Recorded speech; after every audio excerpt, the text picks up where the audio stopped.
자, 66회입니다. 1번부터 한번 보겠어요.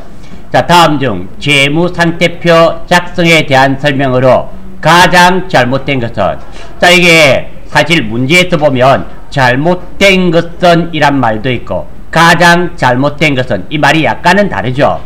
잘못된 것은 이란 말은 이들 중에 무조건 틀린 게 하나에 틀린 게 한 개 있단 말이고, 가장 잘못된 것을 하면 두 개나 세 개가 잘못된 게 있을 수 있는데 그 중에 더 나쁜 놈을 골라라, 이런 말이 됩니다. 아무튼 문제를 한번 봐요. 자, 1번 자산과 부채는 유동성이 큰 항목부터 배열하는 것을 원칙으로 한다. 1번 맞는 말일까요? 틀린 말일까요? 1번이 유동성이 큰 항목부터 배열하는 것을 원칙으로 한다. 이 맞는 말 같아요? 틀린 말 같아요? 맞죠? 요것을 정확하게 유동성 배열의 원칙이라고 하죠. 유동성 배열의 원칙이라는 표현을 써요. 됐나요? 자, 이것을 유동성이 빠른 것부터, 그렇게 현금화하기 쉬운 것부터 먼저 적고, 그리고 부채는 어때요? 부채는 빨리 갚아줘야 되는 것부터 먼저 적는 것을 유동성 배열의 원칙이랍니다. 두 번째, 자산과 부채는 원칙적으로 상계하여 표시하여야 한다. 상계란 말 참 많이 논다, 그죠? 이 퉁치는 것, 퉁치는 것, 이래 되네요. 상계하여 표시해야 된다. 답은 2번입니다. 답은 2번이에요. 이거 상계하여 표시하면 안 됩니다. 상계하여 표시하면 안 돼요. 상계하여, 자산과 부채는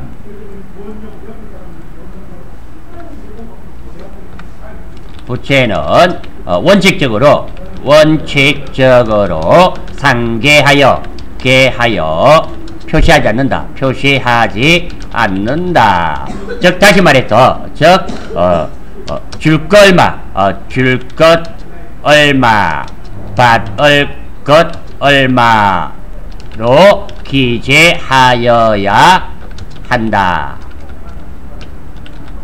이런 말입니다. 그러니까 왜 이게 무슨 말이냐면 이런 말이에요. 내가 A라는 업체에 100만원 줄 거 있고, 그리고 외상으로 100만원 팔았어요. 그러면 100만원 외상매입금 100만원 있고 외상매출금 100만원 있잖아요. 그러면 원칙적으로 줄 거 외상매입금 100만원 적고 외상매출금 100만원 적고, 이래 각각 적어야지.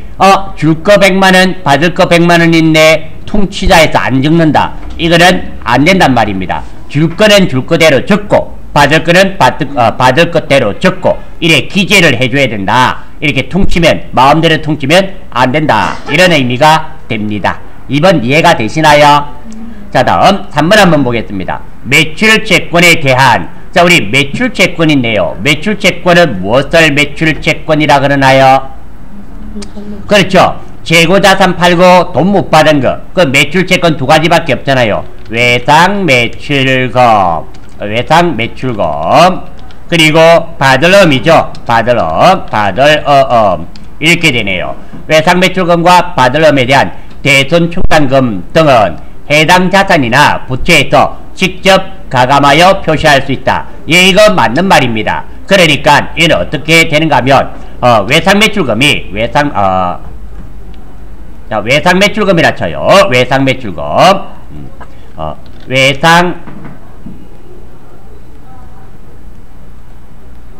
외상매출금이 일뿔뿔 있다고 가정하고, 대손율을 1%로 할 때, 자, 그러면 요게 대손충당금은 얼마인가요? 할 때 대손충당금은 얼마 설정해야 돼요? 100만원의 1%니까 대손충당금은 만원이 되겠죠. 10000이다.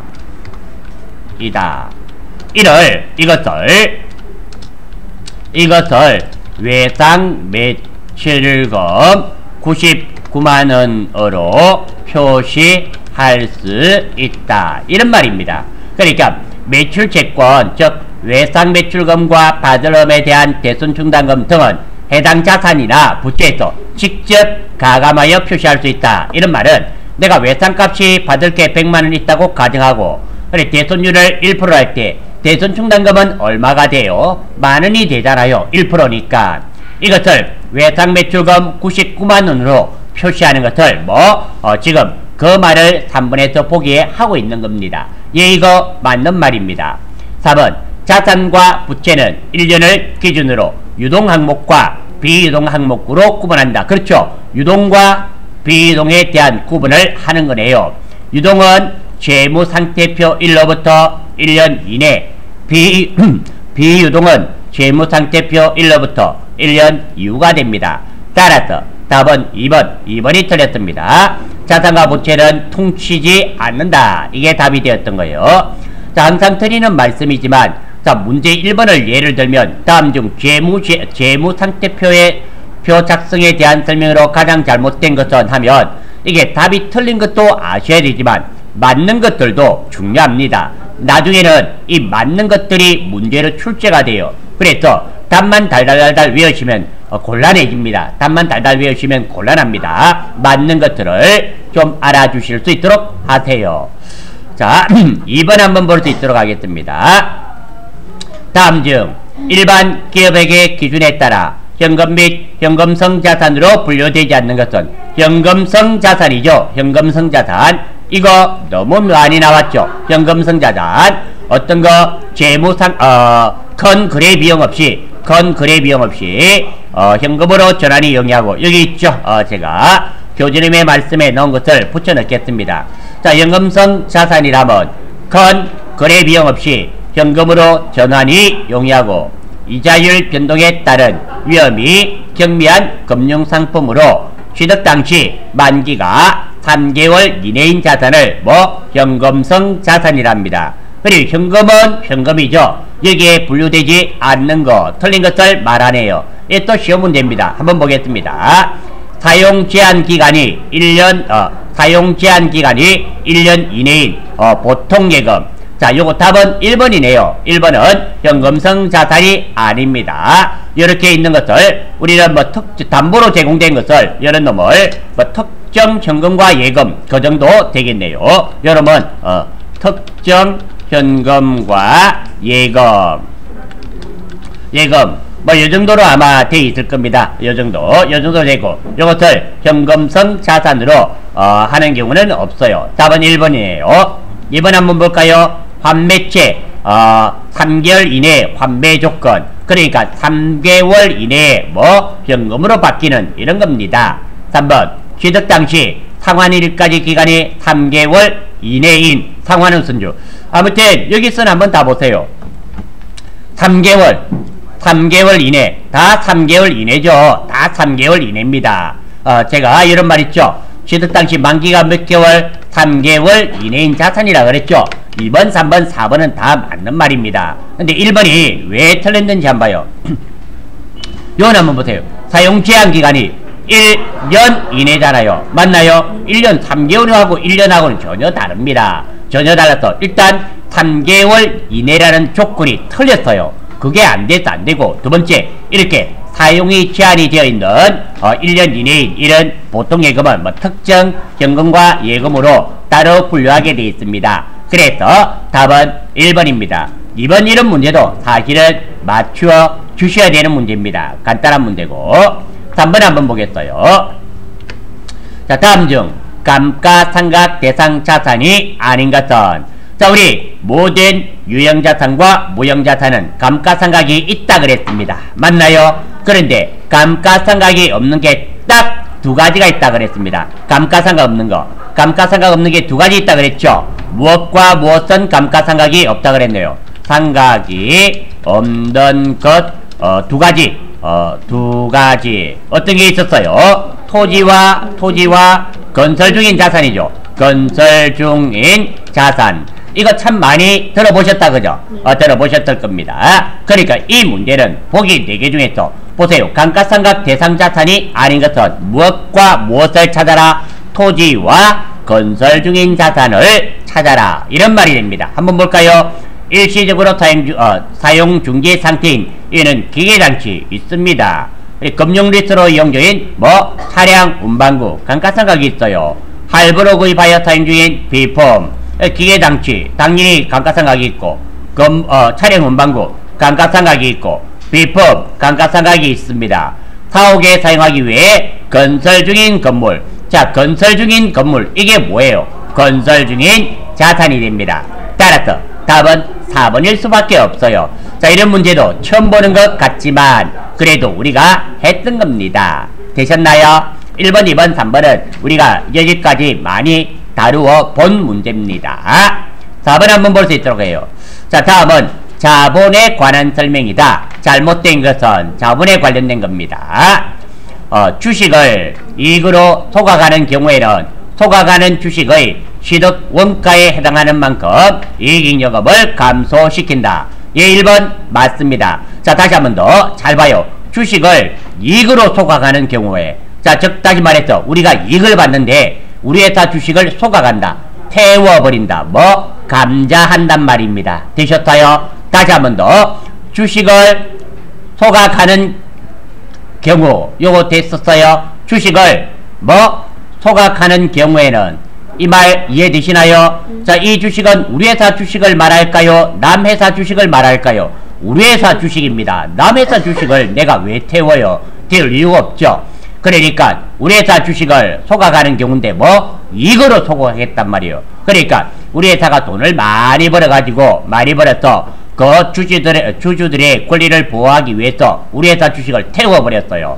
결국 소각하는 주식의 취득원가에 해당하는 이익잉여금을 감소시킨다. 자, 이익이 발생했는데 이 이익을 주주들한테 나누어 주는 것이 아니라 우리 회사 이익 본 것을 우리 회사 주식을 사서 태워버렸어요.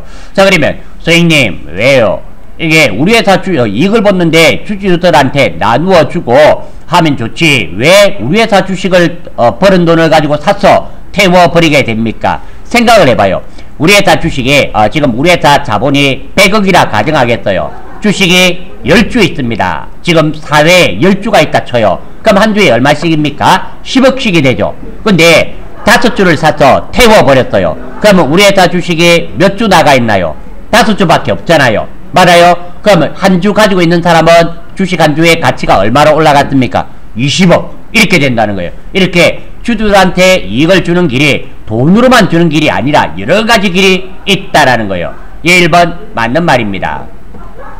2번 기업이 주주에게 순자산을 반환하지 않고 자, 다시 한번 더 기업이 주주에게 순자산을 반환하지 않고, 자, 여기서 말하는 순자산은 무엇을 말하는 게 될까요? 순자산 자본이죠. 자본입니다.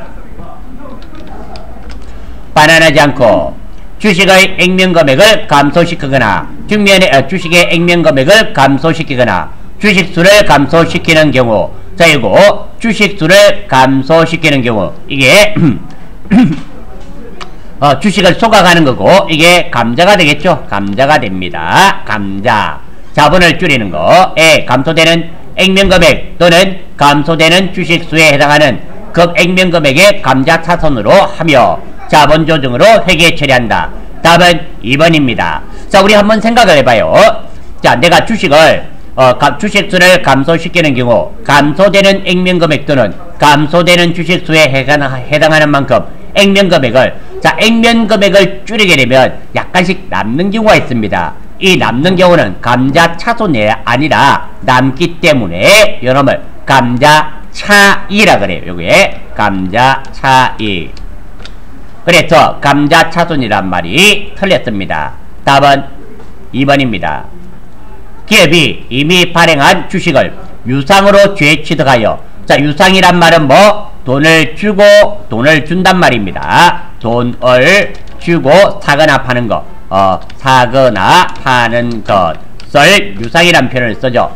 유상증자 이런 말을 씁니다. 재취득하여 소각하는 경우에는 주식의 취득 원가가 액면금액보다 작다면 그 차익만큼을 감자 차익으로 자본잉여금을 한다. 자, 한번 생각해봐요. 우리 기업이 이미 발행한 주식을, 자, 우리 회사 주식이 5천원짜리 주식이 있습니다. 유상으로 돈을 주고 죄에 취득하여 속아가는 경우, 자, 액면 금액보다 작으면 내가 5,000원을 주고 발행을 했습니다. 그런데 액면거보다 작게 샀어요. 4,000원 주고 샀습니다. 그 차익만큼은 뭐? 감자 차익. 예, 맞습니다. 자, 요거 한번 볼까요? 자, 요것도 말이 어려워 보이지만 충분히 알 수 있습니다. 이 말 자체가 이런 말이에요. 우리 회사 주식, 액면가 5,000원짜리 짜리를 우리 회사 주식을 액면가 5,000원을 4,000원에 사서 소각하였다. 이런 문제가 있을 수 있죠. 지금 이 말이잖아요. 기업이 이미 발행한 주식을, 우리 회사 주식 5,000원짜리를 죄 취득하여 소각하여 취득 원가가 액면거보다 작으면 4,000원에 사서 소각하겠다. 이런 말입니다. 이거 분기 한번 해봐요. 4,000원에 현금으로 샀어. 현금 할까요? 현금으로 샀어. 자, 그러면 자, 우리가 우리 회사 주식을 태워버리면 무조건 뭐가 줄어드나요? 자본금이 줄어들죠. 차빈이 뭐가 될까요? 자본금이 됩니다. 자본금은 얼마? 액면가 곱하기 발행 주식수. 그렇게 5,000원 될 겁니다. 그리고 없어지면 뭐가 없어졌나요? 현금 없어졌죠? 현금 얼마? 4,000원 주고 샀잖아요. 돈이 안 맞잖아요. 돈이 안 맞습니다. 어디가 안 맞아요? 여기 1,000원 안 맞잖아요. 그래, 1,000원 줘야 됩니다. 내가 5,000원짜리를 4,000원 사서 4,000원에 주고 사서 태워버렸습니다. 이익 받나요? 손해받나요? 5,000원짜리를 4,000원 주고 샀습니다. 이익 받어요? 손해받어요? 이익 받잖아요. 자본이 줄어들면서 이익 받다고 이게 감자 차익. 이렇게 된다라는 거예요. 그러니까 이 말이 맞는 말이죠. 이 말이 맞는 말이 되는 겁니다. 자, 보세요. 요거 기업이 5,000원짜리를 4,000원에 사서 이익을 봤어요. 그 차익을 감자 차익으로 하여 자본 인정금으로 회계 처리한다. 예, 맞는 말입니다. 3번도 맞는 말이 되겠네요. 4번 이익잉여금 또는 결성금. 이익 보면 이익잉여금, 손해 보면 결성금. 처분으로 상각되지 않은 감자 차손은 향후 발생하는 감자 차익과 우선적으로 상기하여 처리된다. 예, 맞는 말입니다. 4번 자본 항목은 다 이랬습니다. 다 이래요. 자, 예전에 이런 문제가 있었는데요. 기억나시는지 모르겠어요. 자, 내가 주식 발행 초과금이 있습니다. 주식 발행 초과금이 100만원이 있었어요. 100만원이 있었는데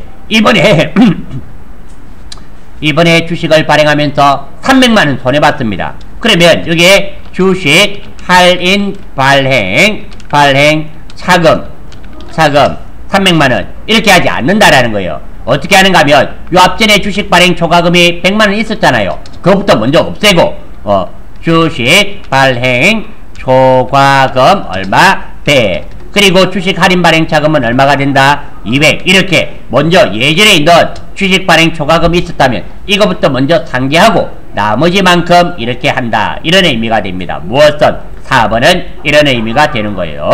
따라서 답은 2번은 감자 차손이 아니라 감자 차익에 대한 말입니다. 자, 4번이 조금 어렵습니다. 조금 어려운데 이런 것들도 여러 번 읽으셔서 익혀주시면 감사하겠습니다. 3번 한번 볼까요? 다음 중 손익계산서상 당기순이익에 영향을 미치는 항목이 아닌 것은? 자, 우리 한번 볼까요? 당기순이익은 어떻게 구하나요? 공식 한번 생각해봐요. 당기순이익 구하는 공식이 어떤 게 됐나요? 당기순이익. 요거는 어떻게 구했어요? 그렇죠. 총수익 빼기 총비용입니다. 맞아요? 그러면 영향을 미치지 않는 것은 수익이나 비용은 영향을 미쳐요. 하지만 자산, 부채, 자본은 영향을 미친다, 안 미친다? 안 미칩니다. 이해가 되시나요? 그런 거죠. 인건비 뭡니까? 빗자로 끝나면 다 뭐라 그랬어요?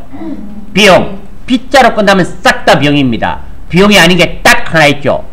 개발비. 개발비만 자산이라 그랬잖아요. 무형자산. 기억나시나요? 들어보신 기억나시죠? 네. 자, 다음 감가상각비 뭡니까? 비용입니다. 기계장치의 처분 손실. 이거는 빚자는 안 나왔지만 이거는 영업 외 비용입니다. 하지만 자기 주식 처분 손실. 자기 주식은 자본 관련 항목이잖아요. 따라서 답은 몇 번? 4번입니다. 자, 그래서 요거 1번, 2번, 3번은 다들 요놈들은 다들 뭐예요? 요놈들은 다들 비용입니다. 비용인데 요놈은 자기 주식 처분 손실은 뭐? 자본 항목입니다. 그러니까 이게 당기순이익에 영향을 미치지 않는 것은 뭐가 된다? 4번 자기 주식 처분 손실. 요놈은 자본 항목이라서 그렇습니다.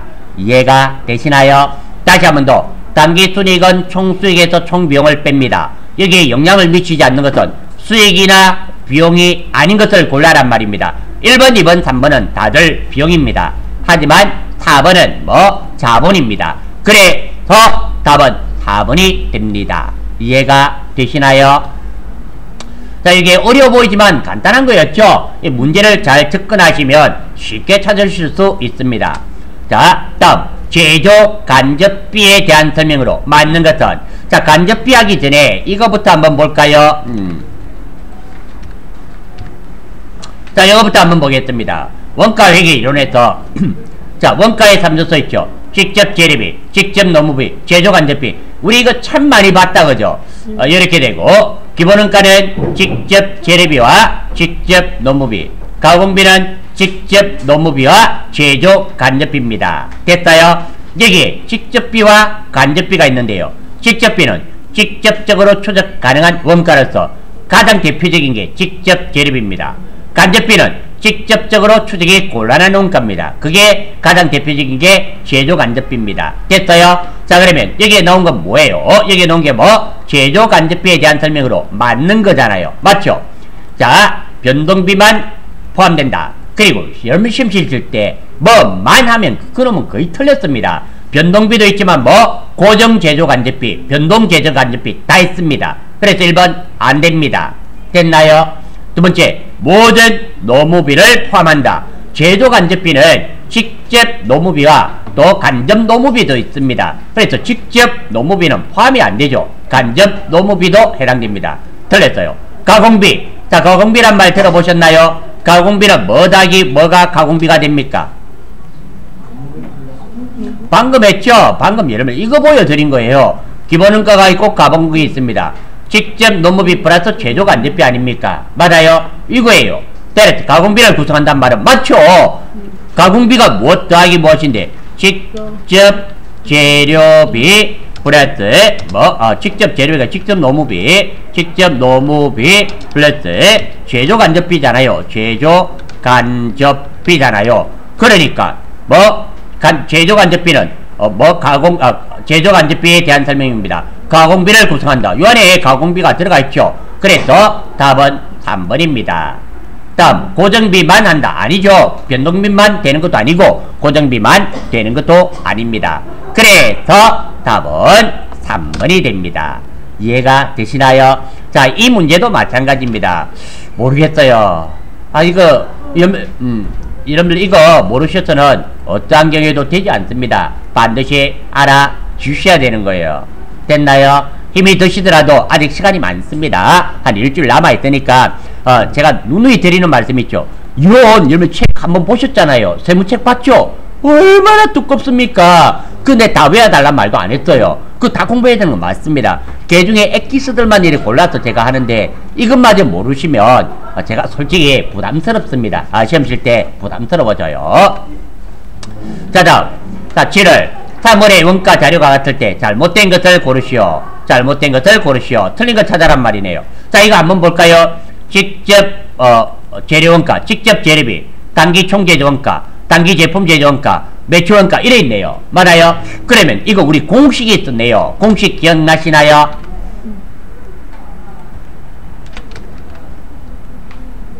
요거 있죠? 여기에 대입을 한번 해보겠습니다. 됐나요? 자, 이게 대입을 한번 해봐요. 자, 요거부터 한번 봅시다. 기초 원재료 기초 재고액은 3만원. 그리고 기말은 이렇게 있고 원재료. 자, 우리 원재료 구입액이 얼마인가 한번 보겠습니다. 원재료는 어떻게 해요? 기초 플러스 단기 마이너스 기말하면 되죠. 맞다. 이거 지금 기초 원재료의 기초 재고 기초가 3만원, 기말이 5만원. 여기 3월에 구입한 원재료 매입액은 8만원. 요거 있나요? 요거 가지고 원재료액을 구할 수 있겠네요. 구할 수 있죠.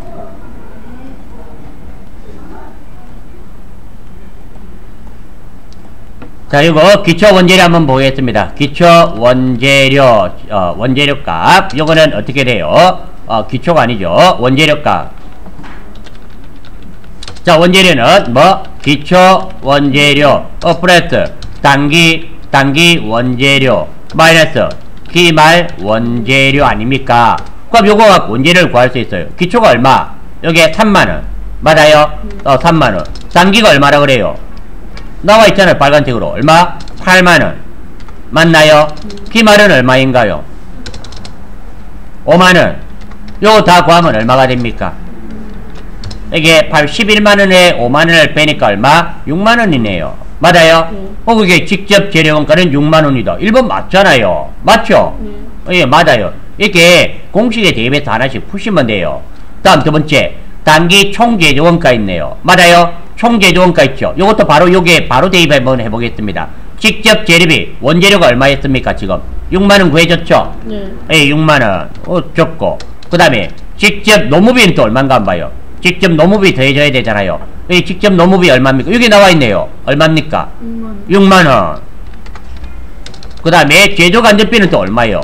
밑에 나와있죠. 제조간접비는 얼마? 8만원. 자, 이러면 얼마가 됩니까? 8만원.